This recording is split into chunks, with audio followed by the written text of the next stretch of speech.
Dalam dunia komputasi modern, kecepatan dan efisiensi adalah segalanya. Ketika satu prosesor saja tidak cukup untuk menangani tugas yang kompleks, kita beralih ke solusi yang lebih canggih, komputasi paralel.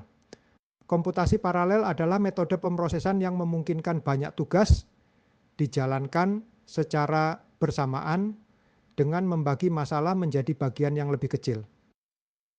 Berbeda dengan komputasi serial yang bekerja secara linear, komputasi paralel memanfaatkan banyak unit pemrosesan sekaligus.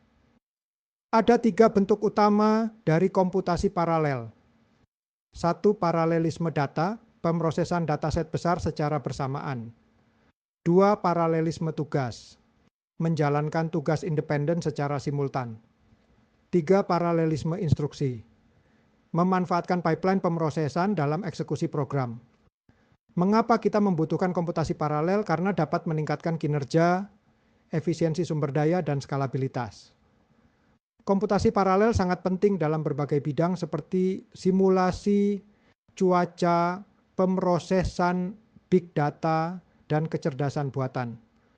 Untuk memahami dasar komputasi paralel, kita perlu melihat arsitektur von Neumann yang menjadi dasar komputer modern.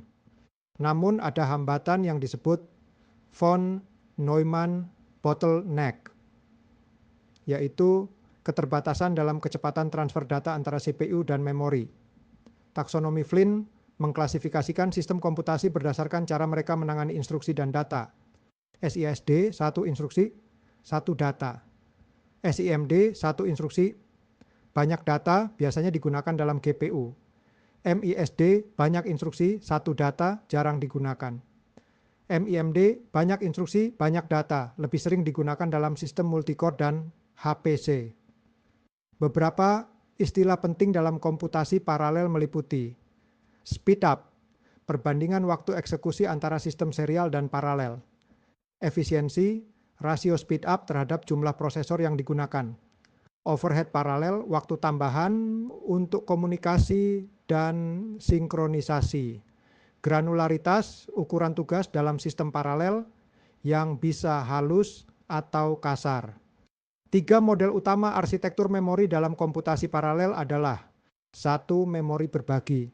Semua prosesor berbagi ruang alamat yang sama, tetapi dapat mengalami bottleneck akses. 2. Memori terdistribusi. Setiap prosesor memiliki memori sendiri dan harus berkomunikasi melalui jaringan pesan.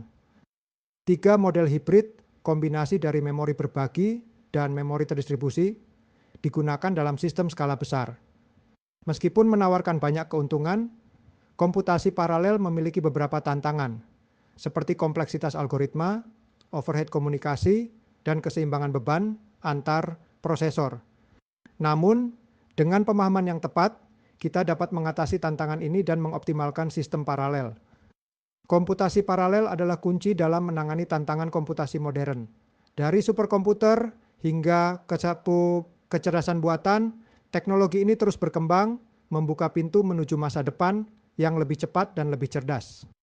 Terima kasih, sampai ketemu di bahasan berikutnya.